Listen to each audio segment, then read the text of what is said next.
नमस्कार साथियों, आप सभी का उत्कर्ष के डिजिटल प्लेटफॉर्म पर हार्दिक स्वागत है। दोस्तों, आप सभी को विज्ञान की मस्ती भरी पाठशाला जिसके अंदर आप पढ़ने वाले हैं रासायनिक अभिक्रिया एवं समीकरण अध्याय को। दोस्तों, रासायनिक अभिक्रिया क्या होती है इसके बारे में हमने पिछली सैटरडे क्लास में जानी थी कि रासायनिक अभिक्रिया क्या होती है, भौतिक अभिक्रिया क्या होती है, रासायनिक अभिक्रिया के कौन कौन से उदाहरण हैं, रासायनिक अभिक्रिया को पहचानने के तरीके। तो ये सारी चीजें आप पिछली क्लास में पढ़कर आए थे और आज की सुबह जो होगी, आपकी जो गुड मॉर्निंग होगी, वो एक नई ऊर्जा लेकर आएगा, एक नई शुरुआत करेगा। अर्थात आज हम एक नई चीज पढ़ने वाले हैं। दोस्तों, एक नई चीज पढ़ेंगे और उस नई चीज के अंदर बहुत सारी चीजों को जानने वाले हैं। बिल्कुल दोस्तों, भरोसा खुद पर रखो, भरोसा खुद पर रखो तो ताकत बन जाती है, भरोसा खुद पर रखो तो ताकत बन जाती है, और दूसरों पे रखोगे तो कमजोरी बन जाएगी। दूसरों पे रखोगे तो क्या बन जाएगी? कमजोरी बन जाएगी। अगर आप दूसरों पे निर्भर रहने लग गए, यदि आप दूसरों पे निर्भर रहने लग गए तो समझ लेना आप स्वयं को कमजोर और हारा हुआ महसूस करेंगे। इसीलिए हमें सैटरडे की क्लास अटेंड करनी है, दूसरे करे या न करे पर हमें अटेंड करनी है, और हमें दूसरों को भी लगातार प्रेरित करनी है कि आप भी अटेंड करें, क्योंकि हमें खुद पर भरोसा होना चाहिए, दूसरों पे नहीं। बिल्कुल ठीक दोस्तों, तो इन्हीं शुभकामनाओं के साथ शुरू करते हैं आज की हमारी जो एक नई सोच, नई ऊर्जा को देगी उस क्लास को। और आज का हमारा टॉपिक है रासायनिक समीकरण, केमिकल इक्वेशन। केमिकल इक्वेशन जो है वो हमारा आज का टॉपिक रहेगा दोस्तों। तो रासायनिक समीकरण, सबसे पहले मैं आपको यह बता दूं कि रासायनिक समीकरण क्या होती है। रासायनिक समीकरण क्या होती है? तो रासायनिक समीकरण क्या होती है, इसकी हमें आवश्यकता कहां पड़ी, क्यों पड़ी इसकी आवश्यकता, हमें कहां जरूरत पड़ी इस समीकरण की? तो रासायनिक अभिक्रियाओं को सरल तरीके से, सहज तरीके से, आसान बनाने के लिए और पूर्ण रूप से निरूपित करने के लिए हमें जरूरत पड़ी रासायनिक समीकरण की। तो हमें रासायनिक समीकरण की आवश्यकता क्यों पड़ी? पहला कारण, पहला प्रश्न आपका, क्योंकि हमारा टॉपिक यही है केमिकल इक्वेशन, आप यही कहोगे कि सर केमिकल इक्वेशन, रासायनिक समीकरण क्या होती है? तो जब हम दो या दो से अधिक पदार्थों को मिलाने का कार्य करते हैं, आप दो पदार्थों को मिलाने का काम कर रहे हैं, इसका मतलब क्या हुआ कि वो पदार्थ मिलकर एक नया पदार्थ बना रहे हैं, एक नया पदार्थ बना रहे हैं, इसका मतलब है वो हो गई रासायनिक अभिक्रिया। पर उस रासायनिक अभिक्रिया को सूत्रों के द्वारा, प्रतीकों के द्वारा, सूत्र या प्रतीक के द्वारा निरूपित करना, सरल तरीके से प्रदर्शित करना, ताकि एक ही समीकरण में पूरी बातें क्लियर हो जाए, उसे कहा जाता है रासायनिक समीकरण दोस्तों। तो रासायनिक समीकरण क्या होती है ये आपने पढ़ा। तो रासायनिक समीकरण का मतलब ये हो गया कि रासायनिक अभिक्रिया को हम क्या कहेंगे यहां पर? रासायनिक अभिक्रिया को प्रतीकों के द्वारा, रासायनिक अभिक्रिया को प्रतीकों के द्वारा, सूत्रों के द्वारा सरल रूप में निरूपित करना। तो रासायनिक अभिक्रिया को प्रतीकों के द्वारा या सूत्रों के द्वारा निरूपित करना, निरूपित करने का अर्थ होता है प्रदर्शित करना। तो यहां पर उसको निरूपित करना तथा उसको सरल करना तथा उस अभिक्रिया को सिंप्लीफाइड करना, उसको सरल करना, यह कहलाता है रासायनिक समीकरण। तो रासायनिक समीकरण जो है वो क्या है कि किसी भी अभिक्रिया को सरल रूप में लिखने का एक तरीका हो गया दोस्तों। बिल्कुल ठीक, तो फटाफट जोड़ते रहे, क्योंकि रासायनिक समीकरण एक बेहद महत्वपूर्ण टॉपिक है, हो सकता है कोई चूक ना जाए। बहुत ही इंपॉर्टेंट टॉपिक पर आज हम डिस्कस करने वाले, और आज की क्लास आपके लिए मील का पत्थर साबित हो सकती है, इसलिए अंत तक जुड़े रहना हमारे साथ। और जैसा कि मैंने कहा कि हमें रासायनिक समीकरण की आवश्यकता क्यों पड़ी, रासायनिक समीकरण की हमें जरूरत क्यों पड़ी, समीकरण क्या होती है इसका मतलब तो बता दिया कि अभिक्रिया के अंदर कई ऐसी चीजें होती है जिसको हम प्रतीकों के द्वारा सरल कर सकते हैं। पर अब प्रश्न है कि रासायनिक समीकरण को लिखने का क्या कारण है, रासायनिक समीकरण को लिखने का कारण क्या है, लिखने का कारण क्या है? तो साथियों, पहला कारण तो यही था पहला कारण क्या था कि उसको सरल करना, उसको सिंप्लीफाइड करना। मतलब हमारे पास कोई भी रासायनिक अभिक्रिया है, उस रासायनिक अभिक्रिया को सिंप्लीफाइड करना। तो रासायनिक अभिक्रिया को सिंप्लीफाइड करने के लिए, सरल करने के लिए हमें जरूरत पड़ेगी रासायनिक समीकरण की। कैसे पड़ेगी, इस पर भी हम बात करने वाले हैं। दूसरा, यहां पर हम कह सकते हैं कि वह जो समीकरण होगी वो हमें पूर्ण जानकारी देगी। यह समीकरण हमें पूर्ण जानकारी देगी। तो रासायनिक समीकरण जो है वो हमें पूर्ण जानकारी देती है। ये दूसरी बात। पहली बात ये सिंप्लीफाइड कर रही है, दूसरी बात ये हमें पूर्ण जानकारी दे रही है, और तीसरी बात ये रासायनिक समीकरण हमारे समय की बचत कर रही है। तो इसका मतलब ये तो हो गए इसके एडवांटेज, बेनिफिट्स जो आपको बताए गए कि क्या क्या चीजें हो रही है। तो रासायनिक समीकरण को लिखने का कारण क्यों लिखा, इसके क्या फायदे हैं, इसकी उपयोगिता क्या है, समीकरण क्या होती है, ये आपने समझा कि किसी भी अभिक्रिया को सूत्रों के द्वारा प्रदर्शित करना, किसी भी रासायनिक अभिक्रिया को सूत्रों के द्वारा प्रदर्शित करना कहलाएगा रासायनिक समीकरण। तो जो प्रतीक, जो सूत्र हम लिख रहे हैं, इसका मतलब यह हो गया वो रासायनिक समीकरण है।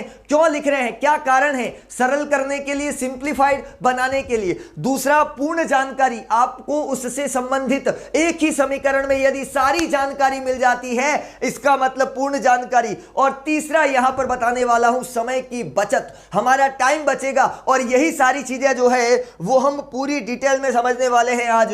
जैसे कि मान लिया हमने कहा कि कार्बन को, देखो थोड़ा ध्यान देना, रासायनिक अभिक्रिया लिख रहा हूं, कार्बन को ऑक्सीजन की उपस्थिति में, यह उदाहरण है आपकी सारी चीजों को क्लियर कर देगा।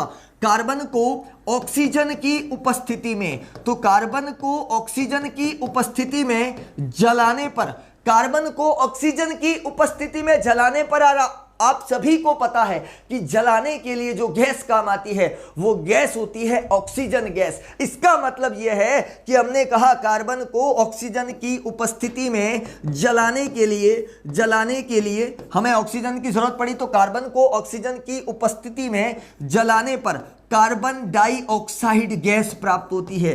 कार्बन डाइऑक्साइड गैस, जिसको CO2 गैस बोलते हैं, और जिसकी मात्रा 0.03%, 1% से भी कम होती है, तो कार्बन डाइऑक्साइड गैस प्राप्त होती है। तो हमने ये बात पढ़ी कि कार्बन को हमने जलाया, ऑक्सीजन की उपस्थिति में जलाया, और बन चुका है कार्बन डाइऑक्साइड। पर साथियों याद रहे, ये इतनी बड़ी रासायनिक अभिक्रिया आप लिख रहे हैं। रासायनिक अभिक्रिया क्या, एक स्थायी उत्पाद बनेगा। रासायनिक अभिक्रिया क्या, एक नया पदार्थ बनेगा। पहले वाले पदार्थ को वापस प्राप्त नहीं कर सकते। इसका मतलब है कि ये जो कहलाएगा वो कहलाएगा रासायनिक अभिक्रिया। अब विषय यहां पर यह आ रहा है जो मैं बताने की कोशिश कर रहा हूं, कार्बन को ऑक्सीजन की उपस्थिति में जलाया, कार्बन डाइऑक्साइड गैस प्राप्त हुई। ये सारी चीजें जो है एक अभिक्रिया की फॉर्मेट में, यदि हम इसको सरल रूप में लिखे, और सरल रूप में लिखने के लिए तरीका क्या रहेगा, हमने लिखा यहां पर कार्बन, ये लिखा कार्बन प्लस ऑक्सीजन, तो ये लिखा ऑक्सीजन, तो कार्बन प्लस ऑक्सीजन, ध्यान देना दोस्तों, यहां पर कार्बन प्लस ऑक्सीजन बन चुका है कार्बन डाइऑक्साइड, बन चुका है कार्बन डाइऑक्साइड। बिल्कुल ठीक। इसका मतलब यह हुआ कि ये अगर मैं लिख देता हूं सफिशिएंट है, आप पहचान जाओगे कि यह एक रासायनिक समीकरण है। इतनी सारी चीजें हमें लिखने की आवश्यकता नहीं है, इतनी सारी चीजें, क्योंकि देखो ये कार्बन है, ये कार्बन है, ये क्या है ऑक्सीजन। तो कार्बन प्लस ऑक्सीजन मतलब कार्बन को ऑक्सीजन की उपस्थिति में जलाया गया, क्रिया करवाई गई, कार्बन और ऑक्सीजन की क्रिया करवाई गई, और बन चुका है कार्बन डाइऑक्साइड, बन चुका है कार्बन डाइऑक्साइड। बहुत सिंपल है, बहुत सिंपल है। अब इसी चीज को मैं कह रहा हूं और सरल करें। आप तो लैंग्वेज फॉर्मेट में लिख रहे हो, पहला तरीका ये, पहला तरीका आपने लैंग्वेज के फॉर्मेट में लिखा कि कार्बन ऑक्सीजन कार्बन डाइऑक्साइड। अब इसी को मैं अगर प्रतीक और सूत्रों के द्वारा लिखूं, यदि मैं इसी को प्रतीक और सूत्रों के द्वारा लिखूं, इसका मतलब यह है कि यहां पर लिखूंगा कार्बन प्लस ऑक्सीजन, और यह बन चुका है CO2। इसका मतलब यह हुआ कि आपने यहां पर प्रतीकों के रूप में लिखा, कार्बन को C लिखा, ऑक्सीजन को O2 लिखा, और कार्बन डाइऑक्साइड को CO2 लिखा। तो रासायनिक समीकरण क्या है, पहली चीज जो मैं कह रहा था, सरल शब्दों में, सरल एक किसी अभिक्रिया अभिक्रिया को सरल रूप में लिखने का तरीका है। दूसरा तरीका, अगर आप अभिक्रिया लिखोगे तो ये लिखने में और ये लिखने में समय की बचत होगी, समय की बचत होगी और हमें पूर्ण जानकारी मिल जाएगी कि इस समीकरण में क्या क्या हुआ था। तो पूर्ण जानकारी मिल गई, समय की बचत हो गई और साथ ही साथ हमने यहां पर क्या देखा कि यह अभिक्रिया जल्दी जल्दी सॉल्व होने के साथ पूरी जानकारी दे रही है और सिंप्लीफाइड भी हो गई। तो सारी चीजें बिल्कुल क्लियर हो चुकी है यहां पर जो बताई गई। अब विषय यह आता है कि रासायनिक समीकरण को जब आप लिख रहे हैं तो इस रासायनिक समीकरण में कौन कौन से अवयव होते हैं, कौन कौन से अवयव होते हैं। अवयव का मतलब होता है कि इसके कौन कौन से भाग होते हैं, कैसे हम दर्शाएंगे रासायनिक समीकरण को, कैसे हम रासायनिक समीकरण को लिखेंगे, ये सारी चीजें हम यहां पर करने वाले। तो रासायनिक समीकरण जैसा कि कहा कि ये एक प्रकार का एरो आपको दिखाई दे रहा है, एरो बता रहा है कि आप किस दिशा में जा रहे हो। अगर एरो आगे की तरफ चल रहा है तो इसका मतलब यह है कि आपको यह पता चल गया है कि हम किस दिशा में आगे की ओर जा रहे हैं। एरो वापस पीछे की ओर आ रहा है, इसका मतलब आप रिवर्स चल रहे हो, तो एरो से हमें उसकी डायरेक्शन पता चलेगी, उसकी दिशा पता चलेगी कि समीकरण किस दिशा में हो रही है, ये हमें यहां पर पता चलेगी, पहली बात। दूसरी बात, अब कौन कौन क्रिया कर रहा है, कौन कौन अभिक्रिया में भाग ले रहा है। तो अभिक्रिया में जो भाग लेता है, अभिक्रिया में जो भाग लेता है उसे कहा जाता है अभिकारक। क्या कहा जाता है? अभिकारक। तो जो जो अभिक्रिया में भाग लेगा उसे कहा जाएगा अभिकारक या क्रियाकारक, या इंग्लिश में कहूं तो रिएक्टेंट कहेंगे। और उसके बाद अभिकारक मिलकर बना रहा है उत्पाद। इसका मतलब है कि अभिकारक से बना उत्पाद, उत्पाद को कहते हैं क्रियाफल या कहते हैं प्रोडक्ट। तो इसका मतलब यह है कि हमने यहां पर रासायनिक समीकरण को तीन भागों में बांट दिया है। तीन चीजें यहां पर नजर आ रही है। पहली चीज रहेगी अभिकारक, दूसरी चीज रहेगी उत्पाद, दूसरी चीज क्या रहेगी? उत्पाद। और उसके बाद यहां पर अभिक्रिया किस दिशा में जा रही है, तो अभिक्रिया की दिशा, अभिक्रिया की दिशा। तो ये तीन चीजें बहुत ही जरूरी है। ये जो तीन चीजें मैं यहां पर बता रहा हूं कि रासायनिक समीकरण जो हम पढ़ने जा रहे हैं और इस रासायनिक समीकरण में कौन कौन से अवयव, एलिमेंट्स कौन कौन से होते हैं। तो यहां पर समीकरण को लिखने का तरीका कैसे लिखा जा रहा है, किस प्रकार लिखा जा रहा है। तो साथियों, पूर्ण मनोयोग के साथ आराम से बैठकर पढ़िए कि रासायनिक समीकरण को लिखने का तरीका। कोई साथी बंधु रह गया हो तो उसको भी बुला दीजिए ताकि उसको भी पता चले कि रासायनिक समीकरण क्या है। तो समीकरण को लिखने का तरीका, जैसा कि मैंने कहा, हमारे पास में अभिकारक होगा। पहली चीज हमारे पास में अभिकारक नंबर एक। इस अभिकारक का दूसरा नाम क्या होता है? क्रियाकारक। ये अभिकारक का दूसरा नाम क्या होता है? क्रियाकारक, या कह सकते हैं रिएक्टेंट। दूसरा यहां पर उत्पाद, ये एक और अवयव उत्पाद, जिसको कहेंगे प्रोडक्ट, या फिर जिसको आप कह सकते हैं क्रियाफल, क्रियाफल भी कह सकते हैं हम इसको। और तीसरा यहां पर कि अभिक्रिया की दिशा, अभिक्रिया की दिशा, किस दिशा में अभिक्रिया चल रही है, तो अभिक्रिया की दिशा। ये तीन चीजें बहुत ही महत्वपूर्ण है, बहुत ही महत्वपूर्ण चीजों पर हम बात कर रहे हैं। तो अभिक्रिया की दिशा, तो अभिकारक, क्रियाकारक, और यहां पर हमने कहा अभिक्रिया की दिशा, तो अभिकारक, उत्पाद और अभिक्रिया की दिशा। कितनी चीजें हो गई?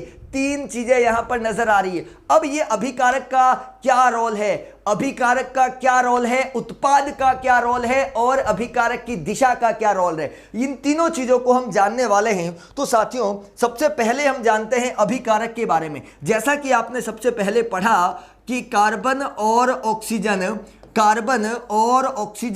मिलकर बना रहे हैं कार्बन डाइऑक्साइड। इसका मतलब यह है दोस्तों कि कार्बन और ऑक्सीजन दोनों मिलकर बना रहे हैं कार्बन डाइऑक्साइड। ये तो हमें पता है कि कार्बन और ऑक्सीजन मिलकर क्या बना रहे हैं? Carbon dioxide. और ये आपके सामने जो लिखी गई है वो एक प्रकार की रासायनिक समीकरण है। तो रासायनिक समीकरण को एक लिखने का तरीका ये भी हो गया। तो रासायनिक समीकरण को आपने ये लिख दिया कि कार्बन प्लस ऑक्सीजन और कार्बन डाइऑक्साइड। अब मैं आपसे अगर ये कहूं कि आप अपनी रासायनिक समीकरण में केवल कार्बन को ले लें, ऑक्सीजन को न लें, तो क्या आपको कार्बन डाइऑक्साइड प्राप्त होगी? क्या आपको कार्बन डाइऑक्साइड प्राप्त होगी? तो आपका जवाब होगा नहीं होगी सर। पूछूंगा क्यों नहीं होगी, तो आपका जवाब मिलेगा कि सर इसलिए नहीं हो रही है क्योंकि यहां पर कार्बन है, पर कार्बन के साथ अगर कोई नहीं है तो कैसे बनेगा कार्बन डाइऑक्साइड, क्योंकि कार्बन डाइऑक्साइड में ऑक्सीजन के अवयव होते हैं, ऑक्सीजन के अवयव होते हैं। इसका मतलब यहां पर आपने ऑक्सीजन लिया ही नहीं तो कार्बन डाइऑक्साइड कैसे प्राप्त हो सकता है, नहीं हो सकता। इसका मतलब यह हुआ कि यहां पर रासायनिक समीकरण में जो भाग ले रहे हैं, जो पार्टिसिपेट कर रहे हैं, अरे जब आप जंग के मैदान में उतरे ही नहीं तो आपको नॉलेज कैसे होगी। अब यहां पर उत्कर्ष का जो बिगुल बजा है, ये जो सैटरडे क्लास का अब आपने पढ़ी है तो आपको पता चलेगा समीकरण क्या होती है। जिसने पढ़ाई नहीं उसको कैसे पता चल सकता है, तो वही चीज यहां हो रही है। जब रासायनिक समीकरण जो हम पढ़ रहे हैं तो रासायनिक समीकरण में यहां पर एरो से पहले वाला जो पोर्शन है जिसमें कार्बन भी भाग ले रहा है उसमें ऑक्सीजन भी भाग ले रहा है, ये दोनों भाग ले रहे हैं, ये दोनों आपस में क्रिया कर रहे हैं। इसका मतलब क्या हुआ कि रासायनिक अभिक्रिया में भाग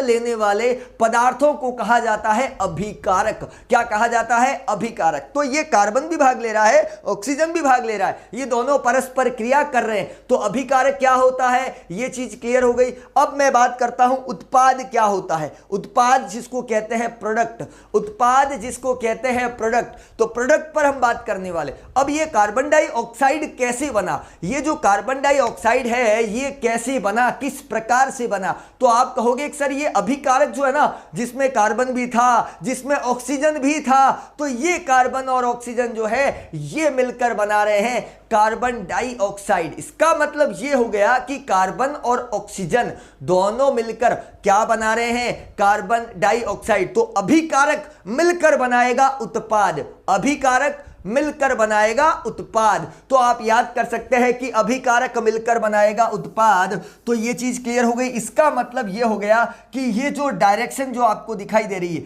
ये डायरेक्शन जो आपको दिखाई दे रही है, ये एरो, ये तीर का निशान, ये बताने की कोशिश कर रहा है कि समीकरण किस दिशा में जा रही है, समीकरण की डायरेक्शन क्या है, ये यहां पर बताने की कोशिश की जा रही है। इसका मतलब है एरो से पहले वाला भाग, दोस्तों एरो से पहले वाला भाग कहा जाएगा अभिकारक, एरो से पहले वाला भाग कहा जाएगा अभिकारक। और ये यहां पर दिशा को बता रहा है, रासायनिक अभिक्रिया की दिशा, उसकी डायरेक्शन क्या है, और ये कार्बन डाइऑक्साइड जो कि है उत्पाद, प्रोडक्ट जिसको हम कहेंगे। अब आपका पहला प्रश्न यह है कि सर अभिकारक की परिभाषा क्या होगी, अभिकारक की परिभाषा क्या होगी, तो यहां पर जवाब दे दिया जाएगा कि अभिकारक की जो परिभाषा होगी, रासायनिक समीकरण में भाग लेने वाले पदार्थ या रासायनिक अभिक्रिया में भाग लेने वाले पदार्थ अर्थात पार्टिसिपेट करने वाले, तो अभिक्रिया में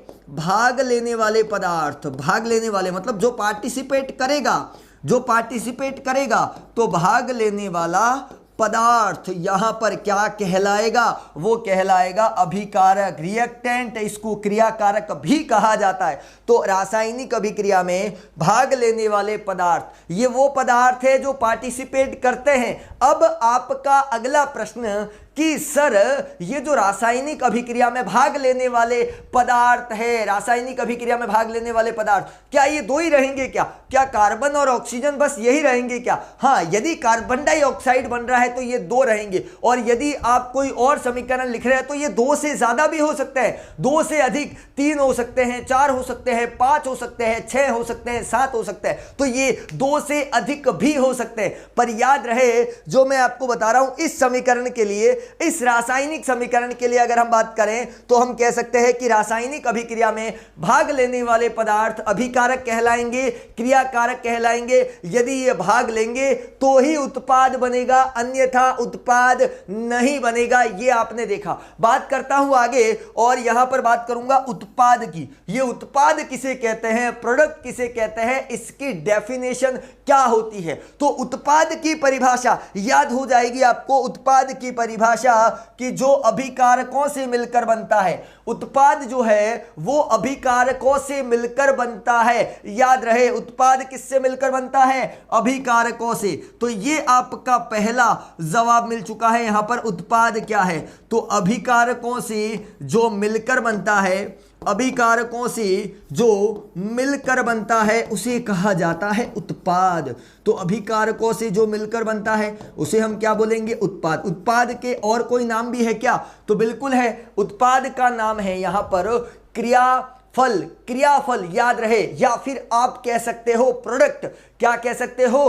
प्रोडक्ट कह सकते हो। बिल्कुल क्लियर। तो अभिकारक मिलकर निर्माण कर रहे हैं उत्पाद का, तो अभिकारक मिलकर निर्माण कर रहे हैं उत्पाद का। अब विषय यह आता है कि समीकरण में अभिकारक कहां लिखा जाता है और उत्पाद कहां लिखा जाता है। समीकरण में अभिकारक और उत्पाद लिखा कहां जाता है, यह भी प्रश्न आता है, तो उसको भी देख लेते हैं। तो देखो, अभिकारक और उत्पाद की जो सिचुएशन है वो बिल्कुल फिक्स है, आप इस सिचुएशन को बदल नहीं सकते। हाँ, यदि आप डायरेक्शन बदल दो, अगर आप दिशा बदल दो तो हो सकता है। अब मैं दोनों एग्जांपल आपको देने वाला हूं जिससे आपको क्लियर हो जाएगा कि समीकरण को रिप्रेजेंट कैसे किया जाता है। तो दोस्तों, ये एरो का निशान है और इस एरो के निशान पर हमने लिखा अभिकारक। समझ गए बात? यहां पर इसका मतलब है अभिकारक बाही तरफ है और यहां पर है उत्पाद। इसका मतलब यह है कि जो पदार्थ रासायनिक अभिक्रिया में भाग ले रहे हैं वो अभिकारक हो गए और अभिकारक मिलकर बना रहे हैं उत्पाद।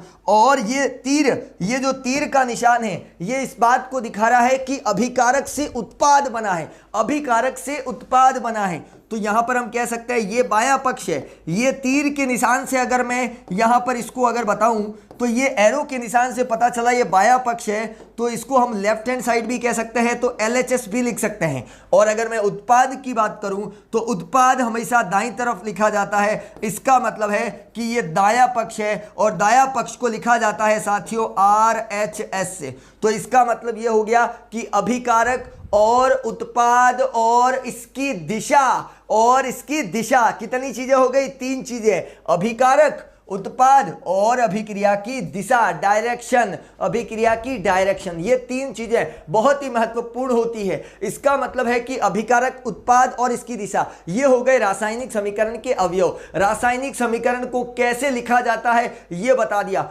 क्यों लिखा, कहां जरूरत पड़ी, वो आपको पता चल गया कि कहां जरूरत पड़ी हमें रासायनिक समीकरण की। अगर नहीं लिखते तो क्या हमारा काम नहीं हो सकता? तो जैसा कि मैंने बताया कि यहां पर जो है, जैसा कि मैंने बताया कि हमने कहा था सरल करना, समय की बचत करना और पूर्ण जानकारी प्राप्त करना, यही रासायनिक समीकरण का उद्देश्य रहता है। तो ये रासायनिक समीकरण का उद्देश्य। अब विद्यार्थी ये पूछ रहे हैं कि यदि एरो का निशान अगर इस तरफ हो जाता, अगर एरो का निशान इस तरफ हो जाता, इसका मतलब है कि अगर समीकरण ऐसे चल रही है तो ये अभिकारक बन जाता है और ये उत्पाद बन सकता है। बिल्कुल सही कह रहे हैं। अगर एरो के निशान, बहुत जरूरी है ये तीर का निशान जो इस बात की ओर संकेत कर रहा है कि अभिक्रिया में पार्टिसिपेट करने वाले कौन है, अभिक्रिया किस दिशा में जारी है। क्लियर हो गई सारी चीजें? तो ये सब चीजें आपने पढ़ी। अब एक यहां पर एक और चीज, उत्प्रेरक। उत्प्रेरक जिसको कहा जाता है कैटलिस्ट। अरे उत्प्रेरक जिसको कहा जाता है कैटलिस्ट, तो उत्प्रेरक का मतलब हो गया कैटलिस्ट। जो भाग ले रहा है उसको हम क्या बोलेंगे? कैटलिस्ट। तो ये चीजें क्लियर हो गई। कैटलिस्ट जो है यहां पर हमने क्या कहा? उत्प्रेरक, कैटलिस्ट। तो कैटलिस्ट क्या होता है? उत्प्रेरक किसे कहते हैं? ये रासायनिक समीकरण में भाग नहीं लेता या रासायनिक अभिक्रिया में भाग नहीं लेता है तो फिर क्या है? तो रासायनिक अभिक्रिया में भाग नहीं लेगा, परंतु ये उसकी वेग की दर को प्रभावित करेगा। कैटलिस्ट जो है वो रासायनिक अभिक्रिया के वेग की दर, मतलब अभिक्रिया तेज चल रही है, स्लो चल रही है, इस बात की सारी जानकारी जो है वो कौन देगा? ये उत्प्रेरक। मतलब अभिक्रिया की स्पीड, आप गाड़ी चला रहे हैं, फास्ट चला रहे या स्लो चला रहे, इस बात की डिपेंडेंसी किस पे निर्भर करेगी? वो निर्भर करेगी उत्प्रेरक। मतलब रासायनिक समीकरण जो है वो उत्प्रेरक पर भी निर्भर करता है क्योंकि वो अभिक्रिया की वेग की दर को प्रभावित करता है। पर याद रहे, जैसा कि मैंने कहा, ये रासायनिक अभिक्रिया में भाग नहीं लेता है, पार्टिसिपेट नहीं करता है, अपरिवर्तित रहता है, खुद तो बदल नहीं रहा है पर समीकरण को, अभिक्रिया को बदल के रख देता है, उसे कहा हमने उत्प्रेरक। तो ये उत्प्रेरक की बात कर ली ये हमने। अब यहां पर विषय ये आता है कि सर रासायनिक समीकरण को लिखने के तरीके कितने हो सकते हैं, मतलब रासायनिक समीकरण को कितने तरीकों से लिखा जा सकता है।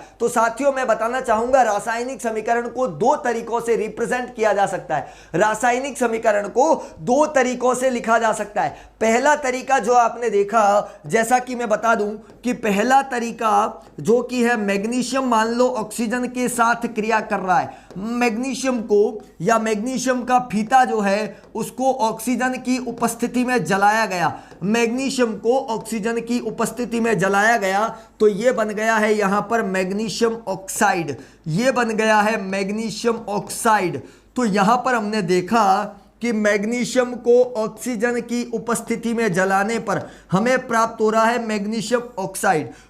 इसका मतलब यह हुआ कि आपके पास, ये तो हुआ पहला तरीका, पहला तरीका आपने शब्दों से लिखा, रासायनिक समीकरण को किससे लिखा, शब्दों से लिखा, एक सरल सूत्र के माध्यम से उसको रिप्रेजेंट कर लिया, सरल सूत्र के माध्यम से आपने रिप्रेजेंट कर लिया। और दूसरी बात अगर मैं करूं सेकंड पोजीशन पे, अगर हम इसको ये लिखें सूत्र के प्रतीक, सूत्रों से न लिखकर उसके प्रतीकों से निरूपित करें। मैग्नीशियम को लिखा Mg, क्योंकि मैग्नीशियम का जो अपन मैग्नीशियम को तत्व को Mg से लिखते हैं, तो Mg यहां पर हो गया मैग्नीशियम, ये लिखा मैग्नीशियम, ऑक्सीजन को लिखते हैं O2 और मैग्नीशियम ऑक्साइड होता है 2MgO।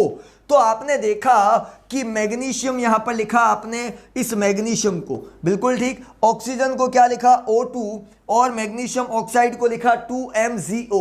अब विषय यह है, आप कहोगे सर ऊपर वाली रासायनिक समीकरण है या नीचे वाली रासायनिक समीकरण है, ये आपने दो स्टेप बताए, क्या ये दोनों रासायनिक समीकरण है या इनमें से एक है। तो मैं आपको बता दूं ये दोनों के दोनों रासायनिक समीकरण को लिखने के तरीके हो सकते हैं, ये दोनों तरीके हो सकते हैं, पहला तरीका भी हो सकता है, दूसरा तरीका भी हो सकता है। दोनों यहां पर अभिक्रिया को सरल करने का तरीका है, और अभिक्रिया को सरल करने का तरीका जो आपको बता दिया गया कि मैग्नीशियम और ऑक्सीजन, मैग्नीशियम ऑक्साइड, इसकी जानकारी आपको दे दी, और साथ में 2Mg प्लस O2, ये मैंने लिख दिया 2MgO। अब आप कहोगे सर ये दो क्यों लगाया, उसका कारण क्या है, इस समीकरण को संतुलित क्यों किया, असंतुलित क्या है, समीकरण कितने प्रकार की होती है, ये सारे भी आपके माइंड में प्रश्न घूमने लग गए जो आपको इधर उधर दिशा में भटकाएंगे। पर याद रहे हमारा लक्ष्य एक ही दिशा में होना चाहिए फिलहाल के लिए, कि समीकरण को समझना, कि समीकरण क्या होती है। ठीक है, बहुत सारे प्रश्न हो सकते हैं आपके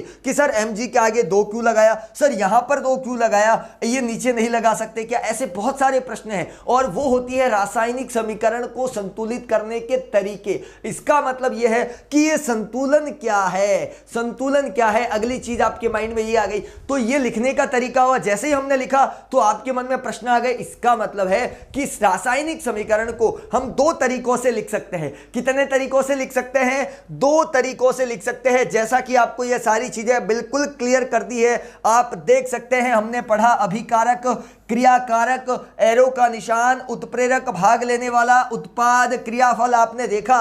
और इसका मतलब ये देखो कार्बन, पहला तरीका कार्बन ऑक्सीजन मिलकर बन रहा है कार्बन डाइऑक्साइड, ये हुआ पहला तरीका। दूसरा तरीका कार्बन को C से लिखा, O2 से लिखा और बन गया CO2। तो ये सारी चीजें आपने पढ़ ली, इसका मतलब है बिल्कुल क्लियर है। आगे बढ़ते हैं और आगे बढ़ने पर हमें पता चला कि रासायनिक समीकरण जो है वो दो प्रकार की होती है। इक्वेशन के जो टाइप्स है, समीकरण के जो टाइप्स है वो कितने टाइप्स है, दो टाइप है। आपने पढ़ा कि समीकरण में अवयव कौन कौन से होते हैं, अभिकारक, उत्पाद और उसकी डायरेक्शन, उसकी दिशा।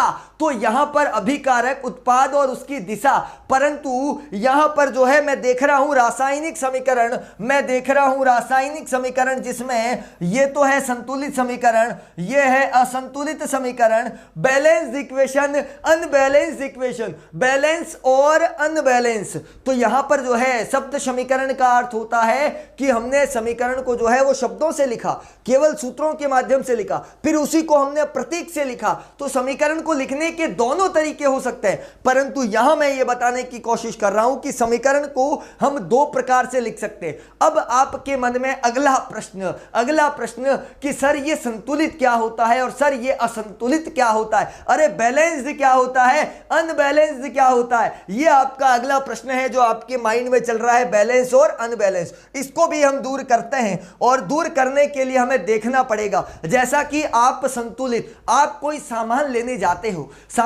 जाते हो, आप कहते हो मुझे 2 केजी मतलब 2 किलोग्राम आलू देना, तो वो 2 किलोग्राम जो आपको आलू दे रहा है, टमाटर दे रहा है, इसका मतलब क्या हुआ कि आपने जो सामग्री मांगी वो एक तरफ वहां पर 2 केजी का कुछ रखेगा, वो 2 केजी का रखेगा कुछ, वो क्या होता है जो मापने वाला 2 केजी का, दूसरी तरफ ये 2 किलोग्राम का भार इधर आ गया और इधर दूसरे तराजू में वो एक एक करके आलू डालेगा और वो देखेगा कि कब बराबर हो जाए, क्या देखने वाला है, कब बराबर हो जाए, इसका मतलब है वो बैलेंस करने की कोशिश कर रहा है, वो बैलेंस करने की कोशिश कर रहा है कि आलू की सब्जी इस 2 केजी में बनेगी या नहीं बनेगी। बस वही चीज हमें देखनी है कि रासायनिक समीकरण को बराबर करना है। और बराबर करने का मतलब है हमारी समीकरण के अंदर एक तरफ तो है अभिकारक, हमारी समीकरण में है एक तरफ तो अभिकारक और एक तरफ है उत्पाद, तो ये अभिकारक और ये उत्पाद, मैं इसको बराबर कैसे कर सकता हूं,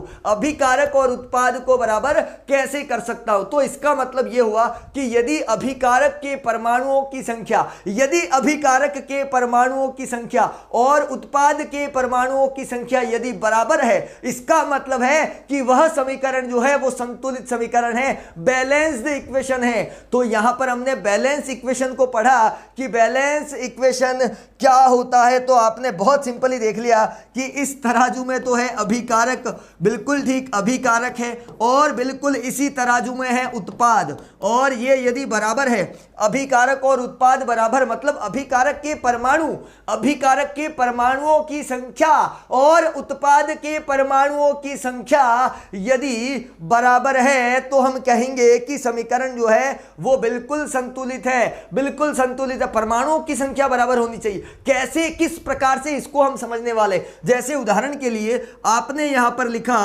2mg, थोड़ा ध्यान देना, 2mg लिखा और यहां अगर मैं लिखता हूं O2 और ये मिलकर बना रहे हैं यहां पर 2mg और O। अब हमारे को पता है कि हमारे तराजू में इधर मैग्नीशियम और ऑक्सीजन था, इधर मैग्नीशियम और ऑक्सीजन था, इसका मतलब यह है कि इस तराजू में मैग्नीशियम है, इसी तराजू में ऑक्सीजन है, और यहां पर लिखा 2MgO, यहां पर लिखा 2MgO, तो ये आपका अभिकारक और ये आपका उत्पाद। अब यहां पर हम देखने वाले हैं कि ये जो चीज है अभिकारक और ये जो उत्पाद है, अभिकारक और उत्पाद के परमाणु, अभिकारक और उत्पाद के परमाणु बराबर है या नहीं है, ये हमें देखना है। तो इसका मतलब यह है कि अभिकारक और उत्पाद को हमें देखना है कि वो कैसे बराबर है या नहीं है। तो आप यहां पर देखो मैग्नीशियम कितना है, यहां अभिकारक में आप देखिए कि मैग्नीशियम कितना है, तो यहां पर मुझे अभिकारक में मैग्नीशियम 2 दिख रहा है, मुझे यहां पर अभिकारक में 2 दिख रहा है, तो उत्पाद में कितना दिख रहा है, 2 दिख रहा है, उत्पाद में भी 2 दिख रहा है। तो इसका मतलब अभिकारक में मैग्नीशियम के परमाणु, यहां पर हम कह रहे हैं अभिकारक में मैग्नीशियम के परमाणु कितने हैं, 2। तो यहां पर जो उत्पाद है, यहां पर जो उत्पाद है, ये उत्पाद के अंदर भी Mg कितना होगा, 2 है, तो बराबर 2 है। इसका मतलब है कि मैग्नीशियम यहां पर संतुलित है, क्या है, संतुलित। जैसा कि आपने आलू टमाटर ले लिया तो आपने 2 के जितना सामान लिया उतना माल इधर रहेगा, फिर दूसरी तरफ उतना बराबर करने के लिए, नहीं तो ऐसा तो नहीं है कि 2 केजी का ऑर्डर दिया और 1 केजी का सामान लेकर घर आ गए, ऐसा थोड़ी होता है। पैसे 2 केजी के दिए तो 2 केजी का ही सामान लेकर आएंगे, बिल्कुल ठीक। तो यहां पर हमने कहा कि 2mg प्लस O2 और ये मैंने लिखा 2mgO, इसका मतलब है मैग्नीशियम के परमाणु इधर भी 2 और इधर भी 2, तो मैग्नीशियम यहां पर बराबर चल रहा है, ये आपने देखा। अब आगे बढ़ते हैं, और ये ऑक्सीजन, अभिकारक में ऑक्सीजन, अभिकारक में ऑक्सीजन के परमाणु, यहां पर अभिकारक में ऑक्सीजन के परमाणु कितने हैं, 2 है। तो जरा उत्पाद में भी ऑक्सीजन के परमाणु कितने हैं, 2। इसका मतलब अभिकारक और उत्पाद, अभिकारक और उत्पाद जो है, अभिकारक और उत्पाद के परमाणुओं की संख्या यहां पर समान है। और जब समान होता है दोस्तों तो उसे कहा जाता है क्या? उसे कहा जाता है संतुलित समीकरण। अंग्रेजी में इसको कहते हैं बैलेंस्ड इक्वेशन। परिभाषा क्या बनने जा रही है, आप स्वयं बना दीजिए अब तो परिभाषा, कि किसी रासायनिक अभिक्रिया में, किसी रासायनिक अभिक्रिया में अभिकारक व उत्पाद, अभिकारक व उत्पाद के परमाणुओं की संख्या, अभिकारक व उत्पाद के परमाणुओं की संख्या यदि समान है, अभिकारक व उत्पाद के परमाणुओं की संख्या क्या है? समान है। इसका मतलब ये है कि हम यहां पर कह सकते हैं कि वह समीकरण कैसी है? संतुलित। तो रासायनिक अभिक्रिया में अभिकारक और उत्पाद के परमाणुओं की संख्या यदि समान है, अभिकारक और उत्पाद के परमाणुओं की संख्या क्या है? समान। कहां पर? किसी रासायनिक अभिक्रिया में। इसका मतलब है वो समीकरण कैसी समीकरण है? संतुलित समीकरण, बैलेंस्ड इक्वेशन। अब जरा हम बात कर लें यहां पर असंतुलित समीकरण, और असंतुलित समीकरण में हम यहां पर क्या देखेंगे? असंतुलित समीकरण में हम देखेंगे कि अभिकारक और उत्पाद बराबर नहीं है। असंतुलित समीकरण में हम यहां पर देख रहे हैं कि अभिकारक और उत्पाद जो है वो संतुलित नहीं है। इसका मतलब है कि क्यों नहीं है? अगर नहीं है तो कैसे कर सकते हैं? और रासायनिक समीकरण किस पर निर्भर करती है ये भी हम देखने वाले हैं कि रासायनिक समीकरण किस पर निर्भर करती है। तो थोड़ा ध्यान देना, जो मैं आपको बता रहा हूं रासायनिक समीकरण का ये दूसरा तरीका जो मैं कह रहा हूं असंतुलित समीकरण।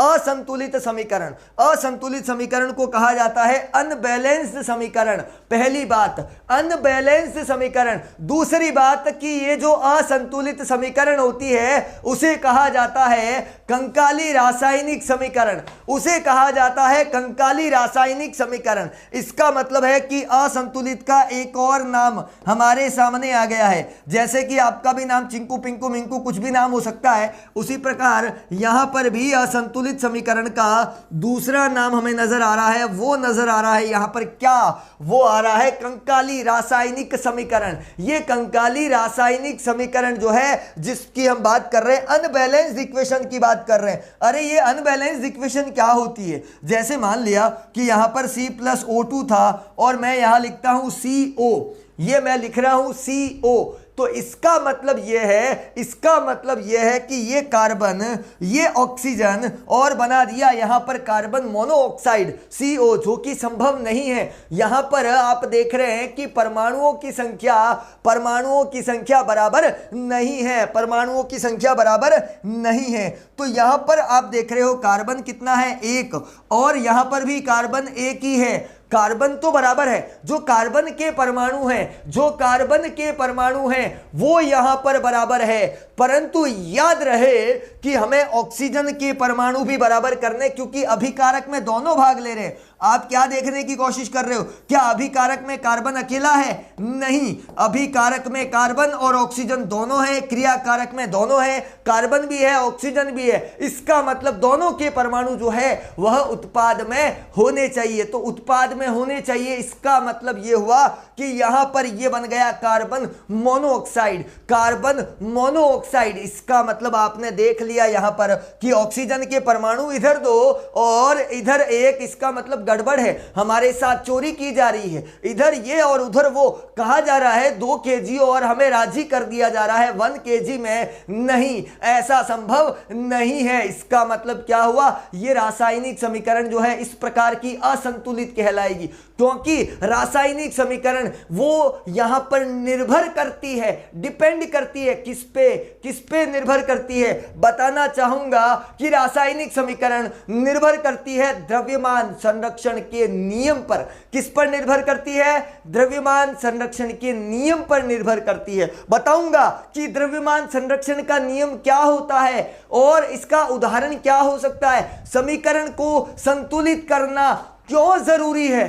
किस प्रकार समीकरण को संतुलित किया जाता है। दोस्तों सारी चीजें पढ़ने वाले हैं, सब्र रखिए, सब्र का फल बेहद मीठा होता है। इंतजार करो बस उस पल का जब आपको सारी चीजें एक के बाद एक समझ में आने लग जाए। ये बोर्ड क्लासेस, ये सैटरडे वाली क्लासेस आपके जीवन को बहुत ऊंचाइयों तक ले जाने वाली है। तो जितना हो सके इनमें जोड़ने का काम करें, क्योंकि ज्ञान वो प्रकाश का दीपक है, जितना फैलाओगे हमारा उजाला बढ़ता जाएगा। बिल्कुल दोस्तों, तो संतुलित यहां पर पढ़ा, असंतुलित पढ़ा, डेफिनेशन यहां पर लिखने की आवश्यकता है या नहीं है बता दीजिए, ताकि लिखकर बता दूं कि यहां पर अभिकारक और उत्पाद, अगर मैं बात करूं अभिकारक और उत्पाद के परमाणुओं की संख्या, पहले याद रहे किसी रासायनिक अभिक्रिया में लिखना ऐसा पहला वर्ड, क्योंकि चैप्टर का नाम है ये, तो इस प्रकार से याद कर लीजिए, किसी रासायनिक अभिक्रिया में अभिकारक व उत्पाद के परमाणुओं की संख्या,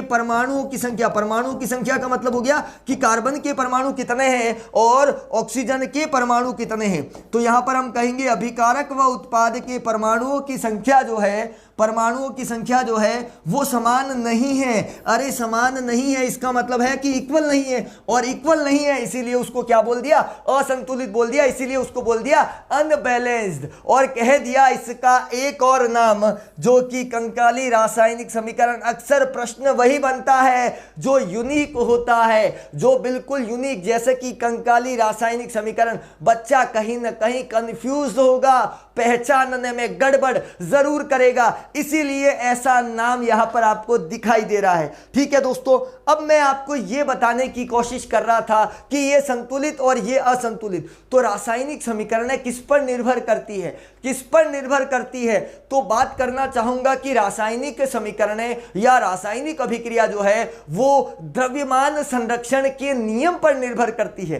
किस पर निर्भर करती है? द्रव्यमान संरक्षण के नियम पर।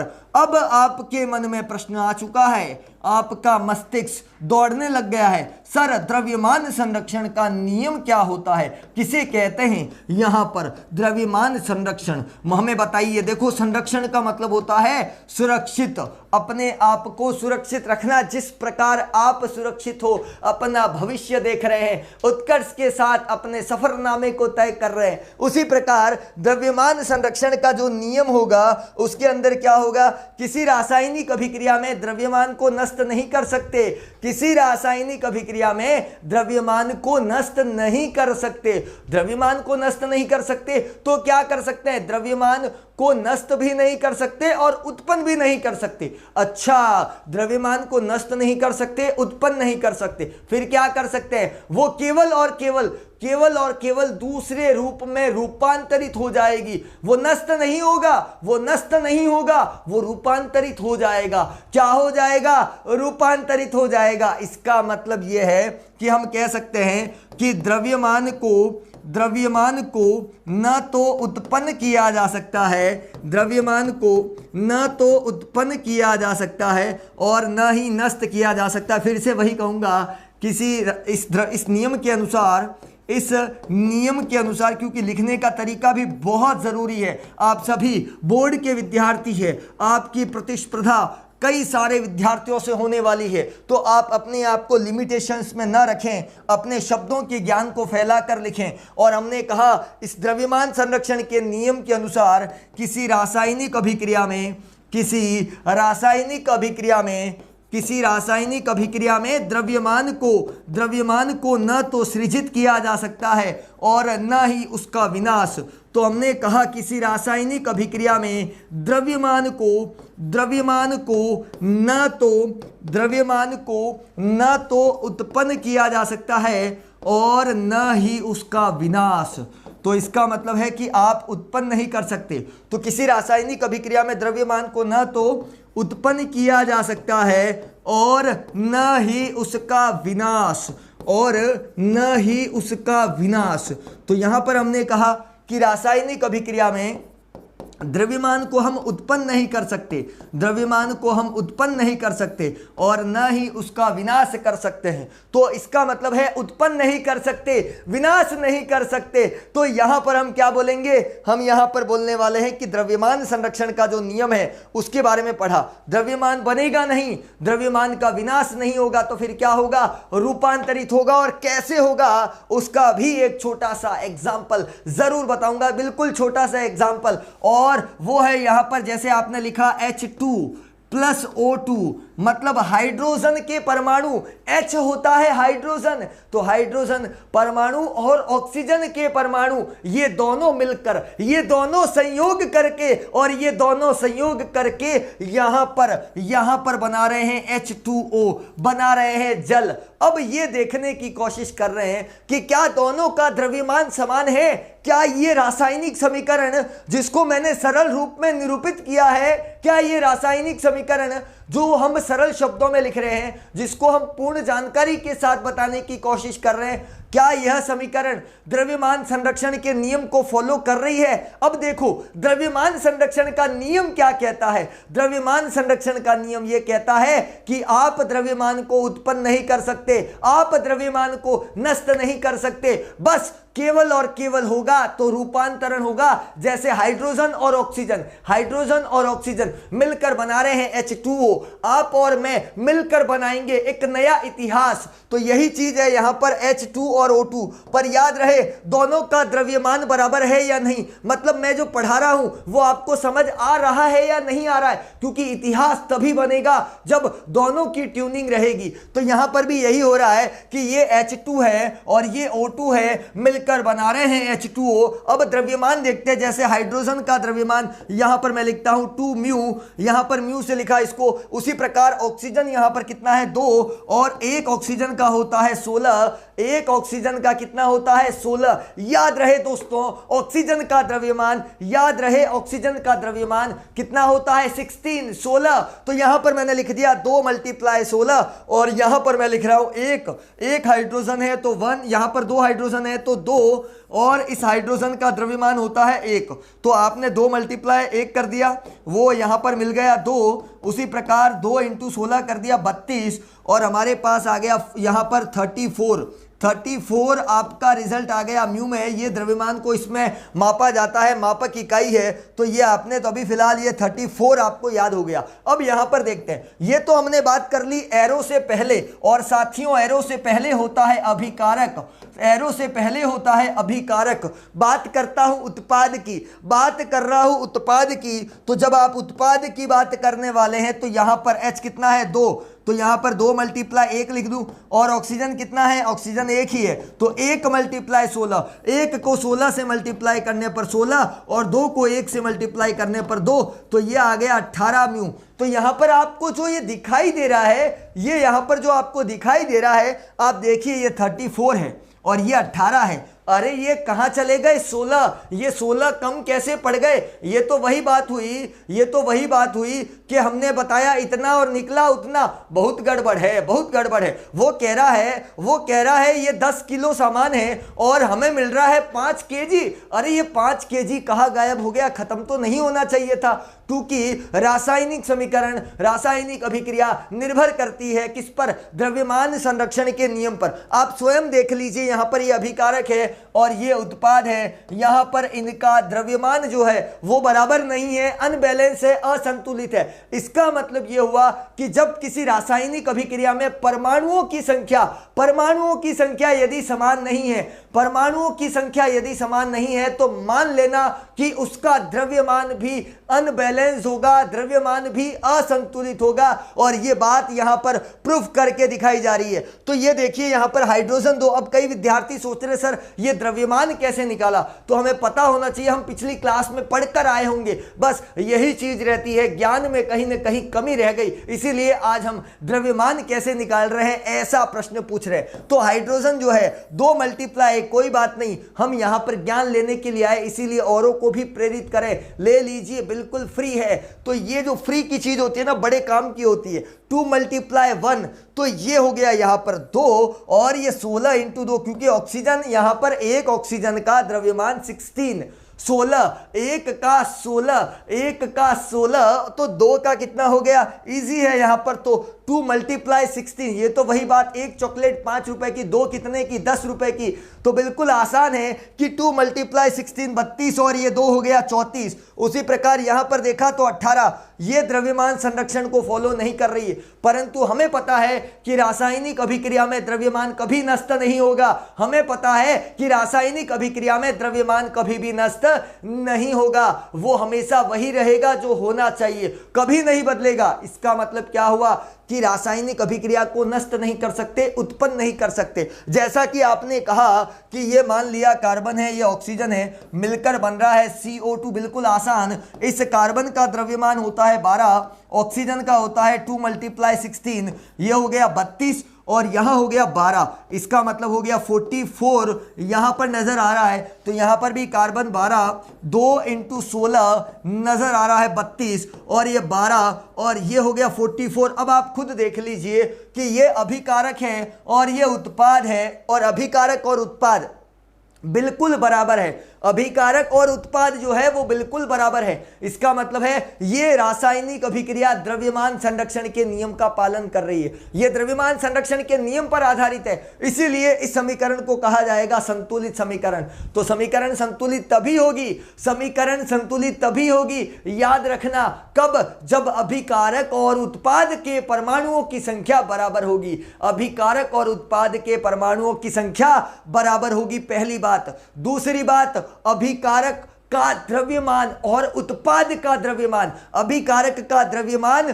और उत्पाद का द्रव्यमान बराबर होगा। तो जब अभिकारक और उत्पाद का द्रव्यमान बराबर है, इसका मतलब है वो समीकरण कैसी है, बैलेंस है, संतुलित है। अब यदि कोई समीकरण असंतुलित है, यदि कोई समीकरण असंतुलित है तो क्या किया जाए, उसको असंतुलित रखा जाए या उसको संतुलित किया जाए, और यदि हम उसको संतुलित कर सकते हैं तो किस विधि से कर सकते हैं। याद रखना कि जो असंतुलित समीकरण होती है, जो समीकरणें असंतुलित होती है, उसे संतुलित करने के लिए हम जिस विधि का उपयोग करते हैं उसे कहा जाता है हिट एंड ट्रायल विधि।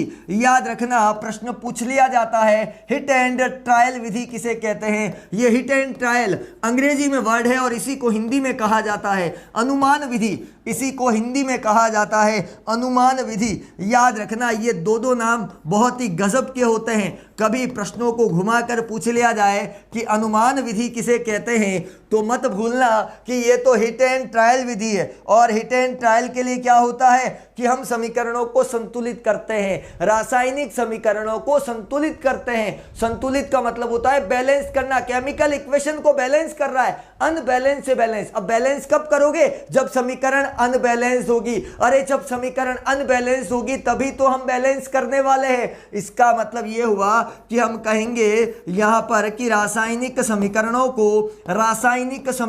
को संतुलित करने की विधि, तो रासायनिक समीकरणों को संतुलित करने की विधि, या आप कह सकते हो कि असंतुलित रासायनिक समीकरण को संतुलित करने की विधि को हम क्या बोलेंगे, हिट एंड ट्रायल, या फिर हम उसे कहेंगे अनुमान विधि। तो दोनों परिभाषाएं ठीक है। विज्ञान के अंदर यही होता है कि हम किसी एक चीज को लिखने के बहुत सारे तरीके ढूंढ लेते हैं, निकाल लेते हैं। तो यदि आपको समीकरण को संतुलित करना है, आप किस विधि से करेंगे, आप करेंगे यहां पर संतुलित विधि से। तो दोस्तों, आज की क्लास में आपने पढ़ा रासायनिक समीकरण क्या होता है। रासायनिक समीकरण में आपने देखा क्यों हम रासायनिक समीकरण का उपयोग कर रहे हैं, सरल करने के लिए और कम समय और पूर्ण जानकारी मिले, इसलिए रासायनिक समीकरण कौन कौन परिवार में थे, अभिकारक, उत्पाद और अभिक्रिया की दिशा, बहुत जरूरी है ये सारी चीजें हमें जानना। अभिकारक कौन, जो अभिक्रिया में भाग लेता है, उत्पाद कौन,